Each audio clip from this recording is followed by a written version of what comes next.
TP. Chandrasekharan വധക്കേസിൽ പ്രതികളുടെ ശിക്ഷ വർദ്ധിപ്പിക്കണമെന്ന ഹർജിയിൽ ഹൈക്കോടതി ഇന്ന് ഉച്ചയ്ക്ക് 3:30 വിധി പറയും. പ്രതികൾക്ക് എന്തുകൊണ്ട് വധശിക്ഷ നൽകിക്കൂടാ എന്ന് ഹൈക്കോടതി ചോദിച്ചു. പ്രതികളുടെ ശിക്ഷ വർദ്ധിപ്പിക്കണമെന്ന ഹർജിയിലെ തുടർവാദത്തിനിടെയാണ് കോടതിയുടെ ചോദ്യം. പ്രതികൾ ടി.പി. ചന്ദ്രശേഖരനുമായി യാതൊരു ബന്ധവുമില്ലാത്ത വാടകക്കൊലയാളികളാണെന്നും കോടതി പറഞ്ഞു. വിവരങ്ങളുമായി വിഷ്ണു സുരേഷ്. വിഷ്ണു, 3:30 തന്നെ വിധി പ്രതീക്ഷിക്കാമോ? വാദത്തിനിടെ പ്രോസിക്യൂഷനും പ്രതിഭാഗവും തമ്മിൽ രൂക്ഷമായ വാക്കുതർക്കം ഉണ്ടാകുന്ന സാഹചര്യമുണ്ടായി. എന്താണ് കോടതിയിൽ ഉണ്ടായത്, വിഷ്ണു? ഹാഷ്മി, 3:30 തന്നെ വിധി നമുക്ക് പ്രതീക്ഷിക്കാം എന്നുള്ളതാണ് ഏറ്റവും അവസാനമായി പറഞ്ഞു വെക്കുന്നത്. വലിയ രീതിയിലുള്ള വാദപ്രതിവാദങ്ങൾ ഇതുമായി ബന്ധപ്പെട്ട് നടന്നു. അതിൽ പ്രോസിക്യൂഷൻ ഉന്നയിച്ച ചില പ്രധാനപ്പെട്ട കാര്യങ്ങളുണ്ട്. അതിൽ ഏറ്റവും പ്രധാനപ്പെട്ടത് ഈ ടി.കെ. രാമചന്ദ്രനുമായി ബന്ധപ്പെട്ടാണ്. അദ്ദേഹത്തിന്റെ ഏറെ നാൾ അദ്ദേഹം ജയിലിൽ കഴിഞ്ഞു. ഇപ്പോഴും ഒരു കുറ്റബോധം അദ്ദേഹത്തിന് ഉണ്ടായിട്ടില്ല. പ്രതികൾക്ക് പരമാവധി ശിക്ഷ തന്നെ ഉറപ്പാക്കണം എന്ന പ്രോസിക്യൂഷൻ വ്യക്തമാക്കി. പക്ഷേ നടന്നത് രാഷ്ട്രീയ പ്രസംഗം മാത്രം എന്നായിരുന്നു പ്രതിഭാഗത്തിന്റെ വിശദീകരണം. ഇന്നലെ ഈ പ്രതികൾക്ക് ശിക്ഷ കുറച്ച് നൽകേണ്ടതുമായി ബന്ധപ്പെട്ടുള്ള കാരണങ്ങളെല്ലാം പ്രതിഭാഗം കോടതിയിൽ അറിയിച്ചിരുന്നു. അതിനെല്ലാം നഖശിഖാന്തം എതിർക്കുകയായിരുന്നു പ്രോസിക്യൂഷൻ. കോടതിയും ഇതുമായി ബന്ധപ്പെട്ട് ചില പ്രത്യേക നിരീക്ഷണങ്ങൾ നടത്തിയിട്ടുണ്ട്. അതിൽ ഏറ്റവും പ്രധാനപ്പെട്ടത് ഒന്ന്, ഈ കേസിൽ കഴിഞ്ഞ ദിവസം പ്രതി അല്ലെങ്കിൽ ഈ ശിക്ഷ വിധിച്ച ആളുകളുണ്ട്. കെ കൃഷ്ണനും അതോടൊപ്പം തന്നെ ജ്യോതി ബാബുവും. ഇവർക്ക് രണ്ടുപേർക്കും പ്രായം വളരെ കൂടുതലായി, ആരോഗ്യ പ്രശ്നങ്ങളുണ്ട്. ഇവർക്ക് ഇത്തരത്തിൽ വധശിക്ഷ നൽകേണ്ടതുണ്ടോ, ഇവർക്ക് വധശിക്ഷ നൽകണമെന്നാണോ നിങ്ങൾ പറയുന്നത് എന്നൊരു ചോദ്യം കോടതിയുടെ ഭാഗത്തുനിന്ന് ഉണ്ടായി. മറ്റൊന്ന്, ഈ ടി.പി. ചന്ദ്രശേഖരൻ വധക്കേസുമായി ബന്ധപ്പെട്ട് പ്രതികൾക്ക് നിരന്തരമായി പരോളുകൾ അനുവദിച്ചിരുന്നു. ഈ പരോളിൽ പോകുന്ന പ്രതികൾ വീണ്ടും കുറ്റകൃത്യത്തിൽ ഏർപ്പെട്ടു.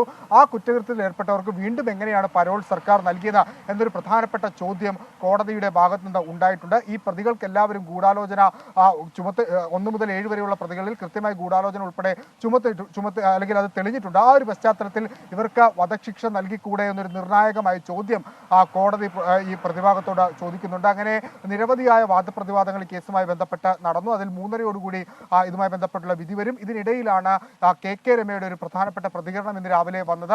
അവർ വ്യക്തമാക്കിയത് പ്രതികൾക്ക് പരമാവധി ശിക്ഷ നൽകണമെന്ന വാദത്തിൽ താൻ ഉറച്ചു നിൽക്കുന്നു. അപ്പോഴും വധശിക്ഷ നൽകുന്നതുമായി ബന്ധപ്പെട്ട് തനിക്കത് ആഗ്രഹമില്ല. കാരണം ഒരാളുടെ ജീവൻ നഷ്ടപ്പെടുത്തുന്നത് തരത്തിലുള്ള ശിക്ഷ ഉണ്ടാകരുത്.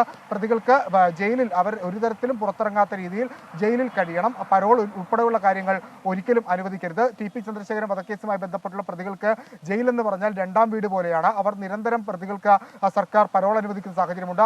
അവരെ വളരെ സുഖലോലുപത എല്ലാം അനുഭവിച്ചാണ് കഴിഞ്ഞിരുന്നത്. അക്കാര്യങ്ങളൊന്നും ഇനി ആവർത്തിക്കാനാവില്ല. അത്തരത്തിലൊരു ശിക്ഷയായിരിക്കണം ഉണ്ടാകേണ്ടത് എന്നായിരുന്നു കെ രമയുടെ പ്രതികരണം പുറത്തു വന്നത്. ഒരു 3:30 അഡ്വക്കേറ്റ് ജയശങ്കർ നമ്പ്യാരും അതോടൊപ്പം തന്നെ കൗസർ എടപ്പകത്തും അധ്യക്ഷന്മാരായ ബെഞ്ച് ഈ കേസിൽ വിധി പറയുക. നേരത്തെ ജീവപര്യന്തമാണ് കോഴിക്കോട് കോടതി ഈ പ്രതികൾക്ക് വിധിച്ചത്. അതുമായി ബന്ധപ്പെട്ട് ഈ പ്രതികൾക്ക് കൂടുതൽ അന്ന് ഈ കഴിഞ്ഞ ദിവസം ഹൈക്കോടതിയിൽ ഉണ്ടായ വാദത്തിലാണ് ഈ 1 മുതൽ 6 വരെയുള്ള പ്രതികൾക്ക് ഗൂഢാലോചനയിൽ പങ്കുണ്ട് ആ കുറ്റം ഉൾപ്പെടെ ചുമത്തിയത്. തുടർന്ന് ഈ 2 പേരെ കൂടി ഈ ശിക്ഷ അനുഭവിക്കുന്ന പട്ടികയിലേക്ക് ചേർക്കപ്പെട്ടു. അതുകൊണ്ട് ആ പശ്ചാത്തലങ്ങളെല്ലാം പരിഗണിച്ചുകൊണ്ടായിരിക്കും ഈ കേസിൽ ഒരു ശിക്ഷ ഉയർത്തണവുമായി ബന്ധപ്പെട്ടുള്ള അന്തിമ വിധി ഉണ്ടാകുക. പരമാവധി ശിക്ഷ വേണമെന്ന നിലപാടിൽ ഉറച്ച് നിൽക്കുകയാണ് പ്രോസിക്യൂഷൻ. എന്നാൽ പ്രതികൾക്ക് ആരോഗ്യ പ്രശ്നങ്ങളുണ്ട്, അവരുടെ പ്രായം പരിഗണിക്കണം, അതുകൊണ്ട് ശിക്ഷ പരമാവധി കുറച്ചു നൽകണമെന്ന നിലപാടാണ് പ്രതിഭാഗം സ്വീകരിക്കുന്നത്. വാദിക്കുന്നുണ്ടായിരുന്നു കേരളത്തിൽ രാഷ്ട്രീയ കൊലപാതകങ്ങൾ സാധാരണമാണെന്ന് തന്നെ വാദിക്കുന്നുണ്ടായിരുന്നു. മാത്രമല്ല ആ കേസുകളിൽ വധശിക്ഷ വിധിച്ചിട്ടുണ്ട്, പക്ഷേ സുപ്രീം കോടതി റദ്ദാക്കിയിട്ടുണ്ട് എന്ന് തുടങ്ങിയ അതിനെ വളരെ നോർമലൈസ് ചെയ്യാൻ നീക്കം അവിടെ ഉണ്ടായി. കോടതി അതിൽ രൂക്ഷ മറുപടി കൊടുത്തു. അപ്പോൾ ഇത് സാധാരണമാണെന്ന് കരുതുന്നതാണ് പ്രശ്നം. എന്തുകൊണ്ട് പ്രതികൾക്ക് പരമാവധി ശിക്ഷ വധശിക്ഷ നൽകിക്കൂടാ എന്ന കോടതിയുടെ ചോദ്യം നൽകുന്ന സൂചന എന്താണ്? അത് ശിക്ഷാവിധിയിലേക്കുള്ളൊരു ഡയറക്ഷൻ, ഇപ്പോൾ കോടതിയുടെ പരമാധികാരമാണെങ്കിൽ കൂടിയും ഡയറക്ഷൻ എന്ന നിലയ്ക്ക് ആ ചോദ്യത്തെ കാണാൻ കഴിയുമോ, വിഷ്ണു? ഹാഷ്മി, ഏറെക്കുറെ അങ്ങനെ തന്നെ കണക്കാക്കാം. കാരണം വളരെ നിസ്സാരവൽക്കരിച്ചുകൊണ്ട് ഈ കൊലപാതകം അപൂർവങ്ങളിൽ അപൂർവമല്ല, കേരളത്തിൽ ഇതിനു മുമ്പ് രാഷ്ട്രീയ കൊലപാതകങ്ങൾ സംഭവിച്ചിട്ടുണ്ട് എന്നൊരു വാദമാണ് പ്രതിഭാഗം മുന്നോട്ട് വെച്ചത്. പക്ഷേ അതിനെ കൃത്യമായി ഗണ്ണിക്കുക കോടതി നേരിട്ട്, പ്രോസിക്യൂഷൻ പോലുമല്ല, കോടതി നേരിട്ട് അതിനെ ഗണ്ണിക്കുകയായിരുന്നു. കേരളത്തിൽ രാഷ്ട്രീയ കൊലപാതകങ്ങളെ നിസ്സാരവൽക്കരിക്കാൻ നിങ്ങൾ ശ്രമിക്കുന്നുണ്ട്. അതിന് പ്രധാനപ്പെട്ട കാരണം ശിക്ഷകൾ കുറഞ്ഞു പോകുന്നതാണോ?